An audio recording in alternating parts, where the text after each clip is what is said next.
നമസ്കാരം. ഏറ്റവും സന്തോഷകരമായിട്ടുള്ള അറിയിപ്പുകളാണ് വീഡിയോ വഴി ഷെയർ ചെയ്യുന്നത്. പ്രത്യേകിച്ച് നമ്മുടെ വീട്ടിലെ അമ്മമാർക്ക്, സ്ത്രീകൾക്ക്, പെൺകുട്ടികൾക്ക് നിരവധി പദ്ധതികളാണ് സംസ്ഥാന സർക്കാർ കൊണ്ടുവരുന്നത്. മുമ്പുണ്ടായിരുന്ന പദ്ധതികൾ കൂടുതൽ ഊർജ്ജസ്വലമായിട്ട് മുന്നോട്ട് കൊണ്ടുപോവുകയും ചെയ്യുകയാണ്. സ്ത്രീ സുരക്ഷാ വീട്ടമ്മ പെൻഷൻ പദ്ധതി സർക്കാർ ആരംഭിച്ച, അതായത് മുൻ സർക്കാർ ആരംഭിച്ച പദ്ധതി ഈ സംസ്ഥാന സർക്കാരും തുടരുകയാണ്. പദ്ധതിക്ക് ആവശ്യമായിട്ടുള്ള ഫണ്ട് അലോക്കേഷൻ ഉൾപ്പെടെയുള്ള കാര്യങ്ങൾ ജൂൺ മാസം 19-ാം തീയതിയിലുള്ള ബഡ്ജറ്റിൽ പ്രഖ്യാപിക്കും. കുടിശ്ശിക വന്നിട്ടുള്ളവർക്ക് ആ ആനുകൂല്യങ്ങളും തുടർന്ന് ഒരു വർഷക്കാലത്തേക്ക്, അതായത് വരുന്ന സാമ്പത്തിക വർഷത്തിന്റെ തുടക്കം വരെയുള്ള വിതരണം ചെയ്യേണ്ട ധനസഹായം അതികൃത്യമായിട്ട് നീക്കിവെക്കുകയും ചെയ്യും. പ്രതിമാസം 1000 രൂപ വീതമാണ് ധനസഹായം ലഭിക്കുന്നത്. ഇത് മാത്രമല്ല, സാധാരണക്കാരായിട്ടുള്ള APL റേഷൻ കാർഡിൽ ഉൾപ്പെട്ടവർക്കും ഒരുപക്ഷെ അവസരം ലഭിക്കാം. ഇപ്പോൾ തന്നെ APL BPL വ്യത്യാസമില്ലാതെ പെൺകുട്ടികൾക്ക്, അതും കോളേജ് വിദ്യാർത്ഥിനികൾക്ക് മാസം 1000 രൂപ കൂടി നൽകാൻ ഒരുങ്ങുകയാണ് സംസ്ഥാന സർക്കാർ. ഇതിന്റെ പ്രഖ്യാപനം ഉൾപ്പെടെ 19-ാം തീയതി ഉണ്ടാകും. അതായത് നിലവിൽ ഡിഗ്രി കോഴ്സുകളാവട്ടെ, PG കോഴ്സുകളാവട്ടെ, മറ്റ് ഡിപ്ലോമ കോഴ്സുകളാവട്ടെ, ഇത്തരത്തിൽ വിവിധ കോഴ്സുകൾ റെഗുലർ മോഡിൽ നിലവിൽ വിദ്യാഭ്യാസം നേടുന്നവർക്കായിരിക്കും ഈ ധനസഹായം ലഭിക്കുക. പെൺകുട്ടികൾക്ക് അവരുടെ തന്നെ ബാങ്ക് അക്കൗണ്ടുകളിലേക്ക് എല്ലാ മാസവും 1000 രൂപ വീതം ഒരു അക്കാദമിക് ഇയറിൽ, അതായത് 10 മാസത്തേക്ക് വേണ്ട സാമ്പത്തിക സഹായമായിരിക്കും അക്കൗണ്ടിലേക്ക് ലഭിക്കുന്നത്. അപ്പോൾ ഈ രീതിയിലാണ് സംസ്ഥാന സർക്കാരിന്റെ പദ്ധതികൾ മുന്നോട്ട് വരുന്നത്. ഇനി ഇത് മാത്രമല്ല, സൗജന്യ യാത്ര കൂടി ജൂൺ മാസം 15-ാം തീയതി മുതൽ ആരംഭിക്കുകയാണ്.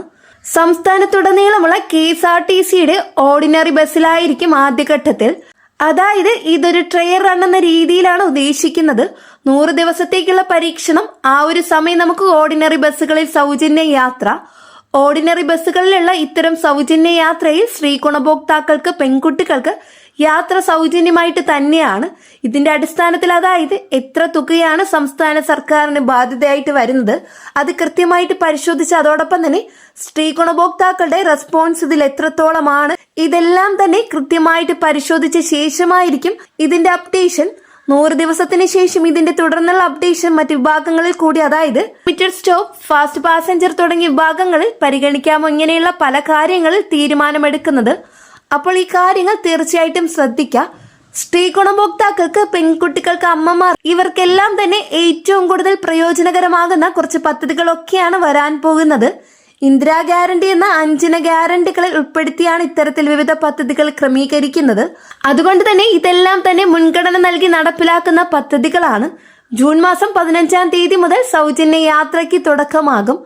ജൂൺ മാസം 19-ാം തീയതി സ്ത്രീ സുരക്ഷാ പെൻഷന്റെ ഫണ്ട് അലോക്കേഷൻ ഉൾപ്പെടെയുള്ള കാര്യങ്ങൾ, അതോടൊപ്പം തന്നെ പെൺകുട്ടികൾക്കുള്ള 1000 രൂപ വീതമുള്ള പ്രതിമാസ സ്കോളർഷിപ്പ് പദ്ധതി, ഇതെല്ലാം തന്നെ ഈ മാസം തന്നെ നടപ്പിലാകുന്ന വിവിധ സ്കീമുകളാണ്. അപ്പോൾ തീർച്ചയായിട്ടും ഈ കാര്യങ്ങളൊക്കെ ഒന്ന് ശ്രദ്ധിക്കുക. എല്ലാവരിലേക്കും ഇത്തരത്തിലുള്ള അറിയിപ്പ് ഷെയർ ചെയ്തെത്തിക്കുക. സ്ത്രീ സുരക്ഷ വീട്ടമ്മ പെൻഷൻ ആണെങ്കിൽ പോലും ഒരുപാട് ആളുകൾ ആശങ്കയോടെ കാത്തിരിക്കുകയാണ്. ആനുകൂല്യം കുടിശ്ശിക ആയതുകൊണ്ട് തന്നെ. അപ്പോൾ ഇതിലേക്കുള്ള ധനവകുപ്പിന്റെ കൃത്യമായിട്ടുള്ള ഇടപെടൽ എല്ലാം ഈ സമയത്ത് ഉണ്ടാകും. അതുമാത്രമല്ല, ബഡ്ജറ്റ് പ്രിപ്പറേഷൻ ഉൾപ്പെടെയുള്ള കാര്യങ്ങൾ സംസ്ഥാന സർക്കാർ ആരംഭിക്കുകയും ചെയ്തിട്ടുണ്ട്. വളരെ പ്രധാനപ്പെട്ട ഇൻഫർമേഷൻ ആണ് ഇന്നത്തെ വീഡിയോയിലൂടെ ഷെയർ ചെയ്തിട്ടുള്ളത്. ഈ ഒരു വീഡിയോ നിങ്ങൾക്ക് യൂസ്ഫുൾ ആയെന്ന് വിശ്വസിക്കുന്നു. വീഡിയോ ഉപകാരപ്രദമായ ചാനൽ സബ്സ്ക്രൈബ് ചെയ്യുക. തൊട്ടടുത്ത് കാണുന്ന ബെല്ലൈക്കൺ അമർത്താനും മറക്കരുത്. കൂടാതെ സുഹൃത്തുക്കളിലേക്ക് ഷെയർ ചെയ്തെത്തിക്കുക. നെക്സ്റ്റ് ഒരു അപ്ഡേറ്റ്സുമായിട്ട് വീണ്ടും കാണാം. എല്ലാവർക്കും നന്ദി, നമസ്കാരം.